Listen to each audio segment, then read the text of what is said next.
تو یہ جو قوام بنانے کا مقصد یہ ہے کہ وہ اس کی ضرورتیں پوری کرے، بلکہ اس کو تو ذمہ دار بنا دیا گیا. اور ویسے بھی دیکھیں، اگر کسی بھی جگہ پر سارے ہی ایک جیسے لیول کے لوگ ہوں تو وہاں کام ہو سکتا ہے؟ کسی اسکول میں آپ دیکھیں کہ اگر سارے پرنسپل بنا دیے جائیں، ٹیچرز کہیں نہیں جی ہم بھی پرنسپل ہی بننا چاہتے ہیں، ہم تو ٹیچر نہیں بننا چاہتے، تو کیا وہ ادارہ چلے گا؟ وہ اسکول چلے گا؟ وہ نہیں چل سکتا.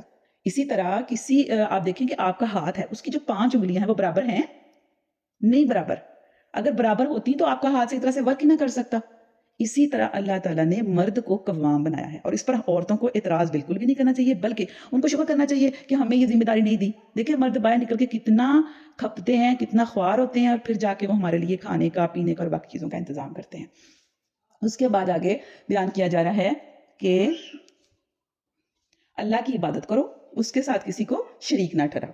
وَاعْبُدُوا اللَّهَ وَلَا تُشْرِكُوا بِهِ شَيْئًا وَبِالْوَالِدَيْنِ إِحْسَانًا، اور والدین کے ساتھ احسان کرو. ٹھیک ہے، اللہ کی عبادت کرو، اس کے ساتھ کسی کو شریک نہ کرو، یعنی اسی کی اطاعت کرنی ہے، اسی کی بات ماننی ہے، اسی کی پوجا کرنی ہے، اسی کی پرستش کرنی ہے، اسی کی غلامی کرنی ہے، اس کے ساتھ کسی کو شریک نہیں بنانا. وَبِالْوَالِدَيْنِ إِحْسَانًا، وَبِذِي الْقُرْبَىٰ، اور قرابت داروں کے ساتھ، وَالْيَتَامَىٰ، یتیموں کے ساتھ، وَالْمَسَاکِینِ، اور مسکینوں کے ساتھ، وَالْجَارِ ذِی الْقُرْبَىٰ، اور قریبی رشتے جو ہیں ان کے ساتھ، وَالْجَارِ الْجُنُبِ، اور پہلو کے ساتھی کے ساتھ، وَالصَّاحِبِ بِالْجَنبِ وَابْنِ السَّبِیلِ، یعنی ان سارے لوگ، مسافروں کے ساتھ بھی اور ساتھی کے ساتھ بھی کیا کرو؟ اچھا سلوک کرو. دیکھیں قرآن پاک میں چھوٹی چھوٹی چیزوں کا بھی کس طرح سے بیان کیا گیا کہ آپ نے ان سارے لوگوں کے ساتھ اچھا سلوک کرنا ہے. ٹھیک ہے، ان اللہ لا يحب من کانا مختالا فخورا، اللہ تعالیٰ ایسے لوگوں کو بالکل پسند نہیں کرتا جو فخر کرتے ہیں، غرور کرتے ہیں. الذین یبخلون، یہ کون لوگ ہیں جو بخل کرتے ہیں؟ ویامرون الناس بالبخل، اور لوگوں کو بخل کا حکم دیتے ہیں. بخل کیا ہے؟ مال نہیں خرچ کرنے دیتے، صحیح جگہ پر مال خرچ نہیں کرنے دیتے. ہم نے پچھلے سپارے میں کتنا پڑھا ہے مال خرچ کرنے کے بارے میں. اللہ کتنا کہتے ہیں اپنا مال خرچ کرو، کہاں؟ اللہ کی راہ میں خرچ کرو، اپنے اولاد پہ خرچ کرو، بچوں پہ کرو، رشتہ داروں پہ کرو، والدین پہ کرو. ٹھیک ہے، لیکن وہ جو کون ہوتے ہیں وہ کیا کرتے ہیں؟ الذین یبخلون، وہ بخل کرتے ہیں، مال نہیں خرچ کرنے دیتے صحیح جگہ پر. وَيَأْمُرُونَ النَّاسَ بِالْبُخْلِ، اور لوگوں کو بخل کرنے کا ہی حکم دیتے ہیں. وَيَكْتُمُونَ مَا آتَاهُمُ اللَّهُ مِنْ فَضْلِهِ، اور چھپاتے ہیں جو اللہ تعالیٰ نے ان کو فضل دیا، یعنی اپنے مال کو سنبھال کے رکھتے جاتے ہیں، سنبھال کے رکھتے ہیں، اور دوسروں کو دیتے ہی نہیں ہیں، خرچ کرتے ہی نہیں ہیں. اس کے بعد آ رہا ہے کہ شراب کے بارے میں حکم آ رہا ہے دوسرا. پہلا حکم تو ہم نے پچھلے بارے میں پڑھا تھا، یہاں پر دوسرا حکم دیا جا رہا ہے کہ یا ایھا الذین آمنوا لا تقربوا الصلاۃ، تم نماز کے قریب نہ جاؤ، وانتم سکارا، اس حالت میں کہ تم نشے میں ہو. ٹھیک ہے، اس وقت شراب کے بارے میں دوسرا حکم دیا گیا تھا. پہلا صرف اتنا کہا تھا کہ شراب جو ہے وہ ٹھیک چیز نہیں ہے، اس میں فائدے بھی ہیں لیکن نقصان تھوڑا ہے، کیونکہ اس وقت جو لوگ تھے نا وہ شراب پینے کے عادی ہو چکے تھے. اور آپ کو پتہ ہے کوئی بندہ کسی چیز کا عادی ہو جائے تو اس کی عادت کو آہستہ سے چھڑانا چاہیے نا، یکدم تو نہیں چھڑا سکتے. اب یکدم اللہ تعالیٰ نے حکم نہیں دیا کہ بالکل حرام نہیں کر دیا. ٹھیک ہے، پہلے اس کو تھوڑا سا اس کی خرابی بتائی ہے، اس کے بعد کہا ہے کہ جب تم نماز میں جاؤ نا تو پھر شراب نہیں پی ہونی چاہیے، آپ کی حالت بالکل ٹھیک ہونی چاہیے، آپ کو پتہ ہونا چاہیے آپ کیا بول رہے ہیں. ٹھیک ہے، یہ دوسرا حکم دے دیا گیا تاکہ لوگوں کو تھوڑی تھوڑی عادت ہو جائے شراب کے بغیر رہنے کی، کیونکہ لوگوں کو عادت ہوئی تھی ہر وقت شراب پینے کی اور اس کے اندر رہنے کی. ٹھیک ہے نا. اور یہ بھی ہے کہ اور اصل میں نا انسان کو اس سے نا ہمیں ایک سبق ملتا ہے، ایک اصول ہمارے لیے نکلتا ہے، وہ یہ کہ نماز، یعنی دیکھیں یہاں پہ کہا جائے کہ حتی تعلموا ما تقولون، اس وقت تک نماز نہ پڑھو جب تک تمہیں پتہ نہ ہو کہ تم کیا کہہ رہے ہو. یعنی نماز کی حالت میں ایسی حالت نہیں ہونی چاہیے کہ آپ کو پتہ ہی نہ ہو کہ آپ کیا پڑھ رہے ہیں. جیسے بعض اوقات ہم فجر کی نماز کے لیے اٹھتے ہیں، ٹھیک ہے، فجر کی نماز میں اٹھنا مشکل ہوتا ہے، نیند آئی ہوتی ہے نا، تو ہوتا یہ ہے کہ جب نماز کے لیے امی اٹھا تو دیتی ہیں یا کوئی زبردستی اٹھا دیتا ہے، یا بعض اوقات ہم اٹھ جاتے ہیں اپنی مرضی سے بھی، لیکن ہوتا یہ کہ نیند اتنی آئی ہوتی ہے کہ پتہ ہی نہیں ہوتا کہ ہم نماز میں کیا پڑھ رہے ہیں. تو یہ بھی ایک نشے کی ہی حالت ہے، سمجھے. ٹھیک ہے نا. تو ہمیں پتہ ہونا چاہیے اپنے ہوش و حواس کے ساتھ. اور بعض کا ہوتا ہے کہ ہم نے دوبارہ سو جانا ہے، اس لیے نیند میں نماز پڑھتے ہیں اور نماز پڑھ کے چلے بس بستر کے اوپر گر گئے اور سو گئے. بالکل بھی وہ نماز جو ہے وہ ایسی قبول نہیں ہے. ٹھیک ہے، نماز پڑھنی ہے تو پورے اچھے طریقے سے وضو کریں تاکہ آپ فریش ہو جائیں اور اس کے بعد آپ نماز پڑھیں. اچھا جی، اس کے بعد آگے دیکھیں کہ تیمم کا کہا جا رہا ہے اگر پانی نہ ملے تو. ٹھیک ہے، اگر پانی نہ ملے تو یا کوئی ایسی تکلیف ہو جائے آپ کو تو آپ کیا کریں؟ مٹی کے ساتھ تیمم کر لیں. ٹھیک ہے، یہ اس کا حکم دیا جا رہا ہے. اچھا جی، اس کے بعد آگے آ رہا ہے آیت نمبر 58 میں، ان اللہ یأمرکم ان تؤدوا الامانات الی اہلھا، کہ بے شک اللہ تم کو حکم دیتا ہے کہ تم لوٹاؤ امانتوں کو یا سپرد کرو امانتوں کو الی اہلھا، ان کے اہلوں کی طرف. اچھا، امانت پہلے دیکھ لیتے ہیں کیا چیز ہوتی ہے. ٹھیک ہے، ایک تو ہمارے ذہن میں یہ آتا ہے نا کوئی چیز آپ نے کسی کو سپرد کر دی، زیور دے دیا کسی کو، یہ میری امانت ہے سنبھال کے رکھنا، میں آپ سے لے لوں گا، ہے نا کہ لے لوں گی. یا کوئی پیسے کسی کو دے دینا کہ یہ میرے پاس پیسے ہیں آپ کے پاس، یا اس کا حکم دیا جا رہا ہے. اچھا جی، اس کے بعد آگے آ رہا ہے آیت نمبر 58 میں ان اللہ یأمرکم ان تؤدوا الاماناتی الی اہلھا، کہ بے شک اللہ تم کو حکم دیتا ہے کہ تم لوٹاؤ امانتوں کو یا سپرد کرو امانتوں کو الی اہلھا، ان کے اہلوں کی طرف۔ اچھا امانت پہلے دیکھ لیتے ہیں کیا چیز ہوتی ہے، ٹھیک ہے۔ ایک تو ہمارے ذہن میں یہ آتا ہے نا، کوئی چیز آپ نے کسی کو سپرد کر دی، زیور دے دیا کسی کو، یہ میری امانت ہے سنبھال کے رکھنا، میں آپ سے لے لوں گا، ہے نا، کہ لے لوں گی۔ یا کوئی پیسے کسی کو دے دینا کہ یہ میرے پاس پیسے ہیں آپ کے پاس، یا آپ کے پاس میری امانت ہے، اس کو آپ نے سنبھال کے رکھنا ہے، جب مجھے ضرورت ہوگی تو آپ مجھے دے دیں گے۔ لیکن ایک امانت اور بھی چیز ہوتی ہے، وہ ہوتی ہے ذمہ داری۔ کسی کو کوئی ذمہ داری یا کوئی کام اس کے سپرد لگا دینا، ٹھیک ہے۔ اچھا اب ہم کس کو کام دیتے ہیں کوئی، پہلے ہم دیکھتے ہیں کہ اس کو وہ کام آتا ہے کہ نہیں آتا، ٹھیک ہے۔ اگر وہ کام اس کو آتا ہوگا نا تو ہم اس کو وہ کام دیں گے، ہے نا، ایسے ہی ہے۔ اگر اس کو وہ کام نہیں آتا تو ہم اس کو کام نہیں دیں گے۔ فار ایگزامپل کچن میں جو کوکنگ کرتا ہے، 2-3 افراد ہیں فرض کریں گھر میں، ٹھیک ہے، 2-3 خواتین ہیں، تو ان میں سے ایک فرد ایسا ہے جس کو کھانا بنانا آتا ہے اور 2 کو بالکل بھی نہیں آتا۔ اگر وہ بناتے بھی ہیں تو اچھا نہیں بناتے، کوئی کھا ہی نہیں سکتا، تو پھر آپ کس کو کہیں گے کھانا بنانے کے لیے؟ جس کو اچھا بنانا آتا ہے نا۔ جس کو اچھا نہیں بنانا آتا اس کو تو آپ بالکل بھی نہیں کہیں گے، بلکہ آپ سے کہیں گے بالکل آپ کھانا نہ بنانا، میں نہیں کھا سکتی، ہے نا۔ جیسے کبھی کبھی روٹی کو بنا دیتا ہے شروع اسٹارٹ میں، تو اس کی روٹی کھانے کو دل نہیں کرتا، بھی یہ تو اس نے کچی پکی سی اور ٹیڑھی میڑھی سی روٹی بنا دی ہے، میں تو نہیں کھا سکتی، ایسا ہی ہوتا ہے نا۔ تو اسی طرح اگر کوئی جیسے ٹیچر ہو، ٹھیک ہے، اب وہ جو ٹیچر ہے اس کو کون اپوائنٹ کرے گا؟ پہلے اس کا باقاعدہ ٹیسٹ ہوگا، اس کا انٹرویو ہوگا، ہے نا، وہ اس کا اہل ہوگا تو اس کو وہ ذمہ داری دی جائے گی نا، جاب ملے گی اس کو۔ کیا خیال ہے، ایسا ہی ہے نا؟ ہاں جی، یہ ہے۔ اسی طرح اگر کسی ملک کو چلانا ہو تو اس کے لیے بھی کیسے لوگوں کو چلانے کے لیے کہنا چاہیے؟ جو اس کے اہل ہوں، ٹھیک ہے۔ اس طرح اس کے اندر بہت ساری چیزیں آ جاتی ہیں، یعنی ہر وہ چیز جو کسی کو ہم ذمہ دار بناتے ہیں تو اس کو وہ کام آنا چاہیے، ٹھیک ہے، ہم تبھی اس کو وہ دیں، وہ کام اس کے سپرد کریں۔ اگر ہم ایسے شخص کو اپوائنٹ کر دیں گے تو کیا کریں گے؟ ہم امانت میں خیانت کر دیں گے، ٹھیک ہے نا۔ جیسے اگر ووٹ دینا ہوتا ہے، جب ووٹ کی باری آتی ہے تو ووٹ کس کو دینا چاہیے؟ جو اس کا اہل ہو، ٹھیک ہے نا، اسی کو ووٹ دینا چاہیے۔ یہ بات بھی ہمیں اس آیت سے پتہ چلتی ہے۔ اور اس کے بعد آگے اللہ تعالیٰ بیان فرما رہے ہیں کہ یا ایھا الذین آمنوا اطیعوا اللہ، اے لوگو جو ایمان لائے ہو اللہ کی اطاعت کرو۔ دیکھیں یہ جو آیت ہے نا، یہ اسلامی نظام کی بنیاد ہے، یعنی پورا جو سسٹم ہے نا ہمارا اسی کے اوپر کھڑا ہے کہ اے لوگو جو ایمان لائے ہو اطیعوا اللہ، کس کی اطاعت کرو؟ اللہ کی اطاعت کرو۔ وَأَطِیعُوا الرَّسُولَ، اور کس کی اطاعت کرو؟ رسول کی اطاعت کرو۔ وَأُولِي الْأَمْرِ مِنْکُمْ، اور ان کی اطاعت کرو جو تم میں صاحب امر ہوں، جو تم میں صاحب امر ہوں، جن کے پاس اختیار ہو، ٹھیک ہے۔ اب دیکھیں سب سے پہلے ہم نے کس کی اطاعت کی؟ اللہ کی اطاعت کی، تو ساتھ ہی اس کے رسول کی اطاعت کی، ٹھیک ہے۔ اب ایسے لوگ ہی ہمارے اوپر ہونے چاہیے جن کی ہم اطاعت کریں۔ اگر وہ ایسے لوگ ہوں گے جو خود ہی اللہ رسول کی اطاعت نہیں کرتے تو پھر ان کی اطاعت کیسے کی جا سکتی ہے، ٹھیک ہے۔ اور فَإِن تَنَازَعْتُمْ فِي شَيْءٍ، اگر کسی معاملے میں تمہارا کوئی تنازعہ ہو جائے، جھگڑا ہو جائے، سمجھ نہ آئے بات کی، تو فَرُدُّوهُ إِلَى اللَّهِ وَالرَّسُولِ، تو کیا کرو؟ اس کو اللہ رسول کی طرف لوٹا دو۔ یعنی پھر آپ دیکھو کہ اس میں اللہ اور رسول کا کیا حکم دیتا ہے، ٹھیک ہے نا، اللہ رسول کا کیا حکم ہے وہی کرو پھر، ٹھیک ہے۔ اور اس کے بعد پھر ہم دیکھتے ہیں کہ اگلی آیت میں کہ وَمَن يَقْتُلْ مُؤْمِنًا مُتَعَمِّدًا، کہ جو کوئی قتل کرے گا کسی مومن کو متعمدن، جان بوجھ کر، فَجَزَاؤُهُ جہنم، تو اس کا ٹھکانہ جہنم ہے، یعنی قتل عمد کا جو جزا ہے وہ کیا ہے؟ جہنم۔ خالدن فیہا، وہ اس میں ہمیشہ رہے گا۔ وغضب اللہ علیہ، اس کے اوپر اللہ کا غضب ہوگا۔ ولعنہ، اور اس کے اوپر لعنت ہوگی اس کی۔ وأعد لہ عذابا عظیما، اور اس کے لیے بہت بڑا عذاب تیار کر رکھا ہے، ٹھیک ہے۔ آج کل ہم دیکھتے ہیں قتل بالکل عام ہو گیا ہے، اس طرح لگتا ہے جیسے معمولی چیز ہے، لیکن دیکھیں اللہ کا حکم کتنا زبردست غضبناک ہے اللہ تعالیٰ اس بات پہ کہ جو قتل کرے گا کسی کو اور بغیر جان بوجھ کے کرے گا، بغیر کسی غلطی کے، اس کا جزا جو ہے وہ جہنم ہے، اور اس کے لیے اللہ تعالیٰ کا سخت غصہ ہے۔ اور اس کے بعد سچی گواہی دینے کے لیے کہا جا رہا ہے، ہاں نہیں، اس سے پہلے جو ہے وہ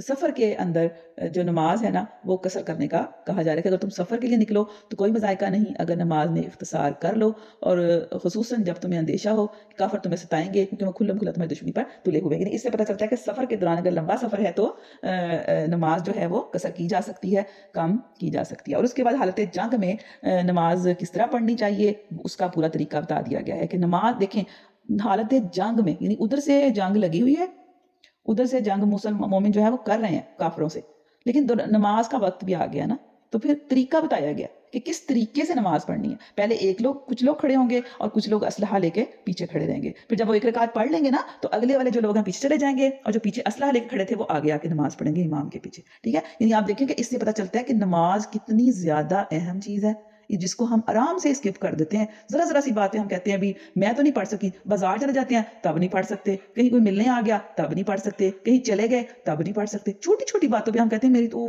مجھے تو بھول گیا, میں مصروف تھی, میں نماز نہیں پڑھی. تو دیکھیں جنگ میں بھی نماز پڑھنے کا حکم ہے, اور اس کے بعد فرمایا کہ نماز در حقیقت ایسا فرض ہے جو پابندی وقت کے ساتھ اہل ایمان پر لازم کر دیا گیا. یہ بھی ایک بہت بڑی بات ہے کہ نماز جب پڑھیں تو کیسے پڑھیں, وقت کی پابندی کے ساتھ پڑھیں, اپنی مرضی سے نہیں جب دل کیا اٹھ کے پڑھ لیا. ٹائم کا کوئی پتہ نہیں ہے کیا ٹائم ہو رہا ہے, نماز کا وقت جا رہا ہے اور جب دل کیا اٹھ کے پڑھ لیا, وہ نہیں ہے. بلکہ نماز کیسے پڑھنی ہے, پابندی وقت کے ساتھ پڑھنی ہے. جیسے آپ اسکول جاتے ہیں, کالج جاتے ہیں, یونیورسٹی جاتے ہیں تو کیسے جاتے ہیں, پابندی وقت کے ساتھ جاتے ہیں نا. اگر آپ لیٹ جائیں گے تو آپ کو داخل ہونے دیا جائے گا, نہیں داخل ہونے دیا جائے گا آپ کو. ٹھیک ہے, تو پھر اسی طرح نماز بھی ایک ایسی چیز ہے جس میں جب ہم لیٹ جاتے ہیں تو پھر ہماری جانے کا کوئی فائدہ نہیں ہوتا جب ہم بلا وجہ ایسے لیٹ کرتے ہیں. اور اس کے بعد سچی گواہی دینے کا حکم دیا جا رہا ہے. ٹھیک ہے, اے لوگو جو ایمان لائے ہو, انصاف کے علمبردار اور خدا واسطے کے گواہ بنو, اگرچہ تمہارے انصاف اور تمہاری گواہی کی زد خود تمہاری اپنی ذات پر یا تمہارے والدین اور رشتہ داروں پر ہی کیوں نہ پڑتی ہو. دیکھیں انہوں نے کہا ہے, اللہ تعالیٰ فرما رہے ہیں کہ سچی گواہی دیں. یعنی کبھی کبھی ایسا ہوتا ہے نا کہ کوئی ایسا معاملہ پیش آ جاتا ہے جس میں ہم سے پوچھا جاتا ہے کہ ہاں جی بتائیں اس میں آپ نے کیا دیکھا. تو اگر تو اب ہم کرتے کیا ہیں, اگر تو وہ ہمارا کوئی رشتہ دار ہوتا ہے نا, ہماری بہن ہوتی ہے یا ہماری دوست ہوتی ہے یا ہماری اپنی ذات اس میں انوالو ہو رہی ہوتی ہے, تو پھر ہم کیا کرتے ہیں, جھوٹ بول دیتے ہیں, ہے نا. تو یہ کیا ہے, یہ سچی گواہی نہیں ہے, یہ جھوٹی گواہی ہے. ہمیشہ صحیح بات کا ساتھ دیں. یہ اصول ساری زندگی اپنا لیں, یاد رکھ لیں کہ خواہ آپ کی اپنی ذات ہے, خواہ آپ کی بہن ہے, ماں ہے, باپ ہے, کوئی بھی آپ کا رشتہ دار ہے, اگر وہ غلط ہے نا تو پھر آپ لوگوں کو گواہی دینی پڑتی ہے. تو آپ نے ان کو صحیح نہیں کہنا, غلط ہی کہنا ہے. ٹھیک ہے نا, کیونکہ یہ اللہ کا حکم آ گیا. اگر آپ نے غلط کا ساتھ دے دیا تو یہ بہت بڑا گناہ ہے. غلط کا ساتھ کبھی بھی نہیں دینا. ٹھیک ہے, سچی گواہی دینے والے بنو. اور اس کے بعد آگے جو ہے وہ منافقین کا ذکر آ رہا ہے کہ ان المنافقین یخادعون اللہ وہو خادعوہم. بے شک منافق کون ہے, وہ اللہ کو دھوکہ دیتے ہیں. اور وہ اللہ کیا کر رہے ہیں, اللہ ان کو دھوکہ دے رہا ہے. وہ سمجھ رہے ہیں منافق سمجھتے ہیں کہ ہم اللہ کو دھوکہ دے رہے ہیں جھوٹ بول کر, لیکن اصل میں کیا ہے, وہ خود دھوکے میں پڑے ہوئے ہیں. وَإِذَا قَامُوا إِلَى الصَّلَاةِ قَامُوا كُسَالَىٰ. اب یہ منافقین کی یہ نشانی دیکھیں کیا ہے, غور سے سننے والی بات ہے کہ وہ جب نماز کے لیے کھڑے ہوتے ہیں تو کیسے کھڑے ہوتے ہیں, سستی کے مارے ہوئے, قسمساتے ہوئے. ان کا دل نہیں کرتا نا, وہ صرف اس لیے کھڑے ہوتے ہیں کہ ہمیں لوگ یہ سمجھیں کہ ہم مسلمان ہیں, لیکن وہ ہوتے نہیں. یراؤون الناس, کیا کرتے ہیں وہ لوگوں کو دکھانے کے لیے نماز پڑھتے ہیں. ولا یذکرون اللہ, اور وہ ذکر نہیں کرتے اللہ کا الا قلیلا, مگر تھوڑا. وہ اللہ کا ذکر, جب ان کو پتہ ہی نہیں ہے کہ وہ کیوں کھڑے ہیں, وہ صرف لوگوں کو دکھانے کے لیے کھڑے ہوتے ہیں, وہ سستی سے کھڑے ہوتے ہیں, ان کا دل نہیں کرتا, پھر وہ ذکر بھی نہیں کر سکتے. ٹھیک ہے, اب سوچیں کہ ہم کس درجے پہ ہیں. کیا ہم مسلمان ہیں, مومن ہیں, یا کہیں خدا نخواستہ ہم منافقین کے درجے میں تو نہیں آتے. ہم نماز کے لیے کھڑے ہوتے ہیں تو کیسے کھڑے ہوتے ہیں, کہیں ہم دوسروں کو دکھانے کے لیے تو نماز نہیں پڑھتے. امی کو, ابو کو, یا کسی بہن بھائی کو, یا کسی ٹیچر کو اس نے ہمیں کہہ دیا تھا کہ نماز پڑھنی ہے. ٹھیک ہے, یہ اب ہم نے خود سوچنا ہے. مذبذبین بین ذالک لا الہ الا ولا الہ الا. وہ دونوں کے درمیان کیسے ہیں, مذبذب ہے, شک میں پڑے ہوئے ہیں کہ ہم مومن ہیں, مسلمان ہیں, کافر ہیں, کیا ہیں ہم. اور آگے ان کا ٹھکانہ بتا دیا گیا ہے کہ ان المنافقین فی الدرک الاسفل من النار, کہ منافق جو ہوں گے نا قیامت والے دن آگ کے سب سے نچلے درجے میں ہوں گے, جہنم کے. ولن تجد لہم نصیرا, اور ہرگز وہ کوئی مددگار نہیں پائیں گے اس دن ان کی کوئی مدد نہیں کی جائے گی جو منافق لوگ ہوں گے. ٹھیک ہے, اللہ تعالیٰ ہمیں بچائے کہ اللہ تعالیٰ ہم کبھی منافقوں میں شامل نہ ہوں, بلکہ اللہ ہمیں سچے مومنوں میں شامل فرمائے, آمین. اور یہاں پہ ہمارا پارہ بھی ختم ہو رہا ہے, ہو گیا ہے. اللہ تعالیٰ ہمیں اس میں سے جو بہترین چیزیں ہیں جن کا ہمیں اللہ نے حکم دیا ہے, ہمیں ان پر عمل کرنے کی توفیق عطا فرمائے. آخر دعوانا ان الحمد للہ رب العالمین.